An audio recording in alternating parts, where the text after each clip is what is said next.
তোহা আদনান, এই বউয়ের কারণে গোটা বাংলাদেশ উনি প্রচার প্রসার হলো।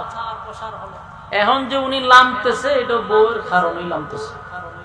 সত্য মিথ্যা আল্লাহ ভালো জানে।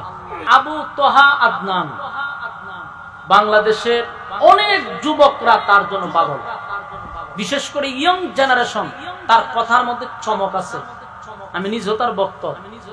এত তত্ত্ববহল আলোচনা করে, যেটা এখনকার প্রেক্ষাপট নিয়ে সচরাচর এমন আলোচনা শোনা যায় না।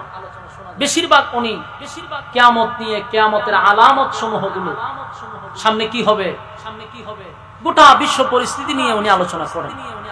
যুবকদের এক কথায় আইডল, আইকন যা বলে। এই আবু তোহা আদনান উঠছে বউয়ের কারণে।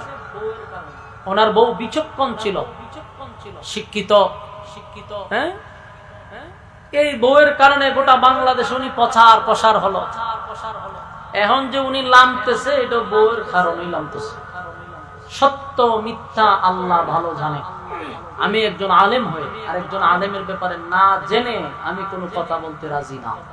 যেটা জানি না কোনো কথা বলতে রাজি না। কিন্তু যেটা বুঝাইতে চাচ্ছি, ওনার বিবির কারণে আল্লাহ ওনার অনেক উপরে তুলছে। অনেকে ওনার চিন্তা না, ওনার বউ যদি সাংবাদিক সম্মেলন না করত।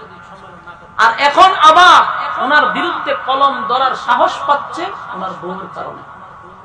মানে আল্লাহ ভালো জানে ওনার বউ সত্য না উনি সত্য, আল্লাহু আলাম, আল্লাহ ভালো জানে। তবে আমি চাই একজন আলেমের ইজ্জত সম্মান যেন নষ্ট না হয়। যুবকদের একটা আকর্ষণ তার প্রতি, তার মান সম্মান যেন ক্ষুণ্ণ না হয়। আমরা এদিকেও খেয়াল রাখবো ইনশাআল্লাহ। যে কোনো একজন আলেমের অপরাধ দেখলে এটা আমরা আগে যাচাই করব।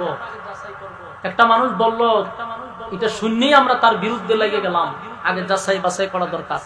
যাদের জনপ্রিয়তা বেশি তাদের বিরুদ্ধে সমালোচনাও